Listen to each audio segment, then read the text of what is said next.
Hello students, today I'm back with the second video on the chapter reproduction in the flowering plants. Just a small recap of the previous video in which I discussed about the vegetative propagation, in which the parent plant produces similar type of plants through root, through the cuttings, either through the stem or through the root or through the leaves. So today I will discuss another mode of asexual reproduction that is called as budding. Abhi budding I'll explain you with the help of an example of yeast. As we all know, yeast is a unicellular or single-celled organism which is a complete plant in itself. So what happens is, this is the parent yeast cell. Please concentrate here. This is the nucleus. Abhi when this parent yeast cell will reach maturity, थोड़ा सा बड़ा हो जाएगा. So what will happen? इसका जो cell wall है उसमें एक bud type protuberance आ जाएगा. जो rather we can say जो उसका सेल वॉल है वो थोड़ा सा उसमें प्रोट्रूजन हो जाएगा, ऐसे करके हो जाएगा, ठीक है, in the form of bud. At the same time जब ये बन रहा होगा, जो इसका न्यूक्लियस है, it will also divide into two similar parts. ठीक है, दो सिमिलर पार्ट्स में डिवाइड हो गया, and then one part will stay there, the other nucleus will shift. कहां पर? जो नया बड बना है वहां पर. And ultimately this bud will be nipped off. ये इससे अलग हो जाएगा and the parent cell will remain the same. तो ये दो बन गया. This is the new yeast cell. ये थोड़ा सा छोटा होगा. Over a period of time it will develop into the new yeast cell. But होता क्या है एक्चुअली, ये जो बडिंग का प्रोसेस है, इट हैपन्स सो फास्ट. ये इतना तेज होता है कि जब ये, जैसे ये पेरेंट सेल है, इस पे ध्यान दो, ये पेरेंट सेल है और ये इसका प्रोटुबरेंस आया, ठीक है.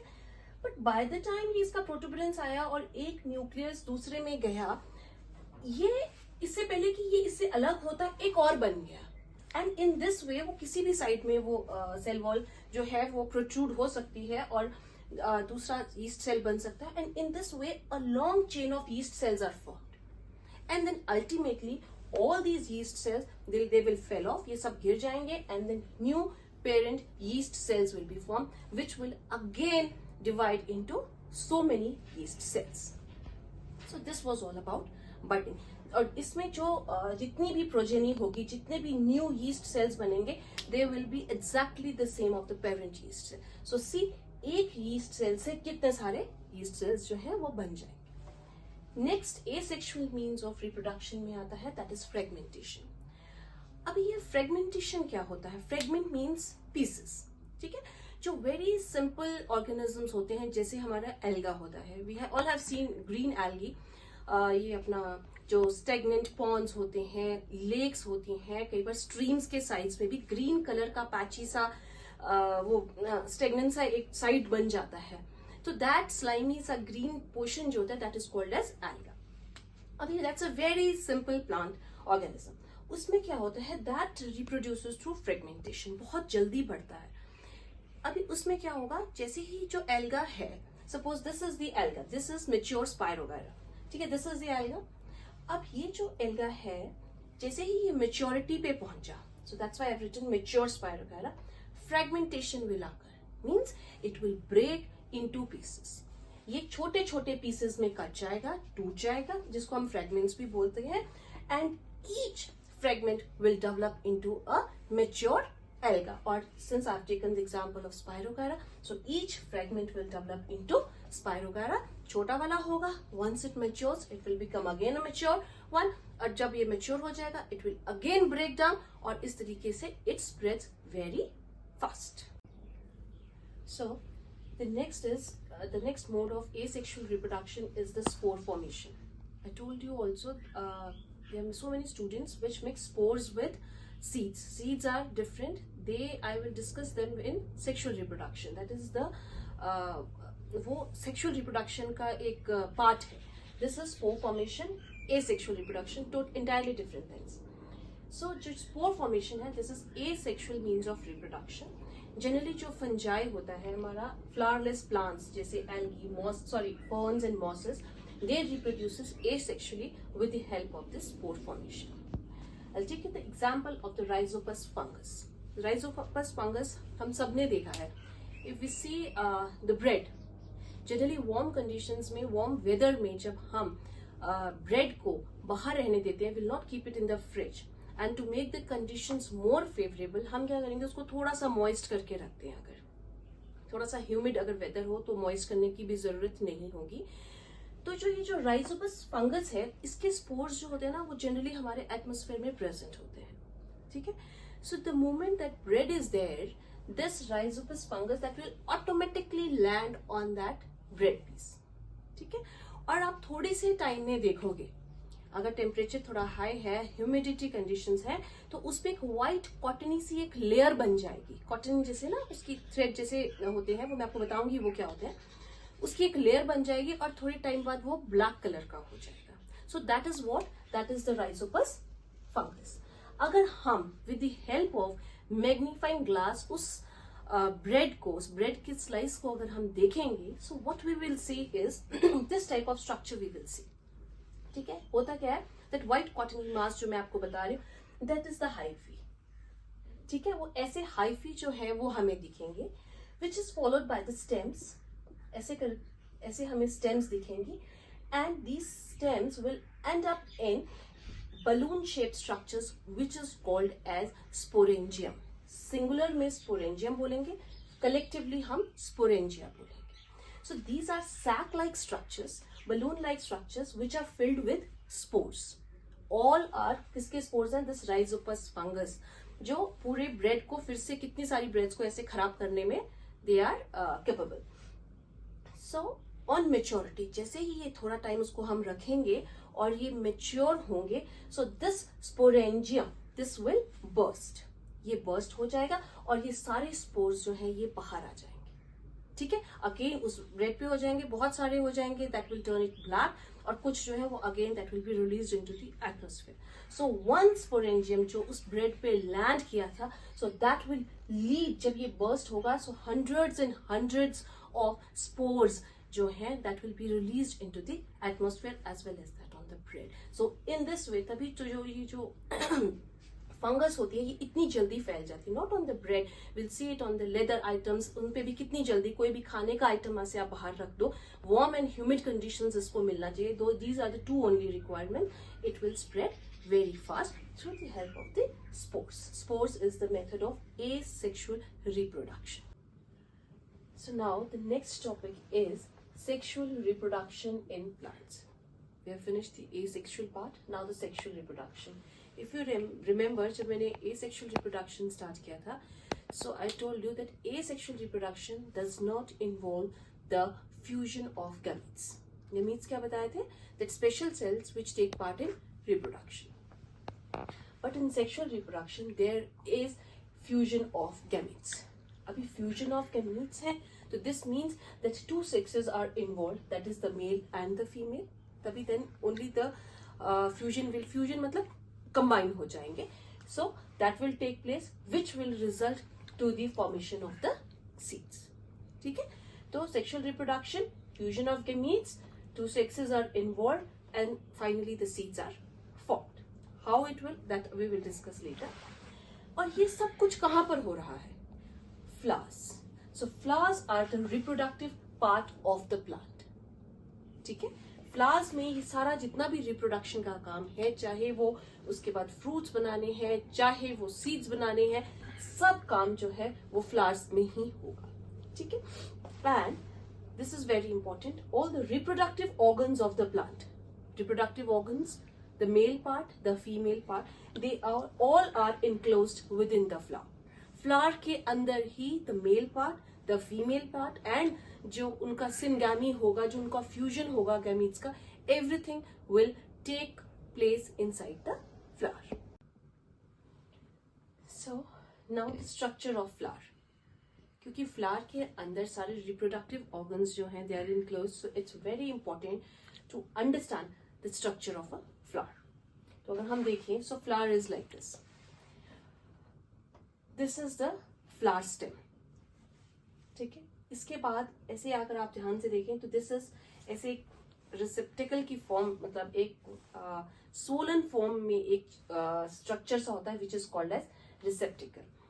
The main function of receptacle is to join all the parts of the flower. ये जितने भी पार्ट्स हैं उनको जोड़ने का काम जो है वो रिसेप्टिकल करता है. ठीक है. Then comes sepals. रिसेप्टिकल के साथ ही ग्रीन कलर के दो छोटे छोटे लीव्स होते हैं, that is called as sepals. Collectively sepals को हम कैलेक्स भी बोलते हैं. क्या बोलते हैं? कैलेक्स. ठीक है. And what is the function of sepals? Sepals का फंक्शन होता है कि initial stages of development of the flower, that is when the flower is in the form of a bud, उसको protect करके रखता है. So that is sepals or calyx. Then comes petals. We all know about petals because petals are the colored part जो हमें flower की तरफ attract करता है. That is petals. जितना भी जो colored part होता है that is petals. Petals का function क्या है? To attract the insects during pollination. Pollination के टाइम जो अट्रैक्ट करता है जितने भी इंसेक्ट्स को, that is petals. Then comes the pistol.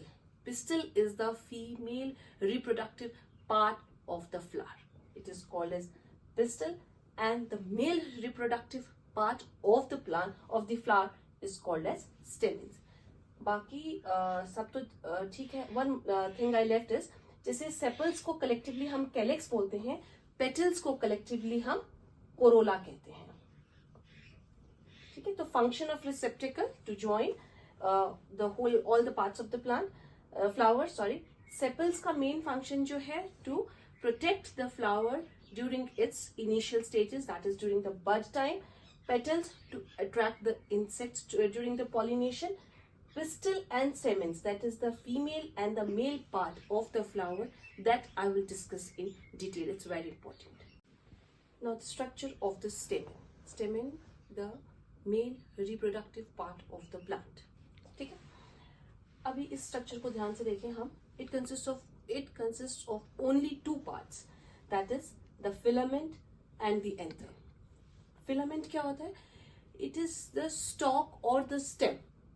ठीक है. स्टॉक और the stem on which the anther is there. ठीक है. तो इसका काम सिर्फ इसको सपोर्ट देना है. And the main part is the anther. Anther का काम क्या है? To make the pollen grains. ऐसे नहीं दिखेगा आपको पॉलन ग्रेन, बट इसमें क्या इस डायग्राम में that anther has been cut open so that आपको डायग्राम क्लियर हो कि किस तरीके से पॉलन ग्रेन्स एंथर के अंदर बनते हैं. एंड व्हेन दिस एंथर, ठीक है, ये एंथर ने क्या किया? पॉलन ग्रेन्स बनाए. और जब ये एंथर मेच्योर हो जाता है तो ये स्प्लिट अप कर जाता है. मेच्योर होने के बाद it will split and the pollen grains are exposed. अगर आप देखो स्प्रिंग टाइम में जनरली आजकल तो फ्लावर्स होते नहीं है इतने, अगर आप उन फ्लावर्स को थोड़ा सा यहाँ पर ऐसे डैब करो तो that powdery yellow like substance is there. So that powdery yellow like substance that is called as pollen grains. The most important thing I'm going to tell is the pollen grains जो होते हैं, they her pollen grain में, each pollen grain that contains one male gamete also called male nucleus. ठीक है. बहुत सारे pollen grains जो है वो एंथर्स के अंदर बनेंगे. जब एंथर स्प्लिट करेगा मैच्योर होने पे, anthers pollen grains will split, निकल जाएंगे सारे, सब फैल जाएंगे इधर उधर. ठीक है. अब जब फैलेंगे हर एक पॉलन ग्रेन में एक मेल गेमीट होगा. थाउजेंड्स ऑफ पॉलन ग्रेन्स, पर हर एक में सिर्फ एक मेल गेमीट होगा. And that male gamete is also called as male nucleus. आगे मैं जब बोलूंगी nucleus then please don't get confuse. Male gamete, male nucleus, same thing. एक मेल गेमीट और male nucleus. So next is the structure of pistil. Pistil, it is also called as carpel. Now, if we see the structure of the pistil, that is the female reproductive part of the plant. What is there? There are three main parts. That is the stigma, the style, and the ovary. So, what is stigma? It is the uppermost part. It is the uppermost part of the pistil. It is little bit sticky. And why it is sticky? Because the pollen grains during the pollination, मैं जब आपको समझाऊंगी, so the pollen grains when they will land on the stigma, they have to stick on it. वो उसके साथ चिपक जाने चाहिए वहीं, ये नहीं कि थोड़ी सी हवा चली and they should go away. तो विदर ना हो इसलिए ये थोड़ा सा स्टिकी होता है ताकि ये इसके साथ अच्छे से स्टिक हो जाए। So this is all about stigma. Then comes the style. Style is the middle part of the pistil. इसका जो main function है वो fertilization में होगा. When I'll discuss the fertilization, then you'll come to know. The basal swollen part of the pistil is called as ovary. ठीक है? Ovary के अंदर, inside the ovary, there is an ovule. There can be one ovule or there can be many ovules. And inside the ovule, so this is ovary, this red part is ovule, and inside the ovule with this blue I have marked, this is the female gamete, which is also called as egg. This is like this. This is the female gamete. This blue one is the female gamete. It is also called as egg. Now, अगर मैं आपको recapitulate करूं, जो मैंने अभी आपको stamen का structure पढ़ाया, तो स्टेमिन में क्या था? एंथर था. एंथर ने pollen grains बनाए. हर pollen grain के अंदर there is a male nucleus or the male gamete. One male nucleus or one male gamete. Inside the ovary there are ovules. One ovule or एक से ज़्यादा. And inside the ovule there is present a female gamete also called as egg. ठीक है? So this was all about the structure of the pistil. Now I have completed the complete structure of the flower, in which I discussed first of all there was a receptacle, then it was calyx, that is the sepals, then it was corolla, that is petals, then stamen, and then pistil. So with this I conclude my second video on the chapter reproduction in flowering plants, and in the next video, that will be the third video, I will be covering pollination and then fertilization, dispersal of seeds, and then the germination. Till then, study hard, work hard.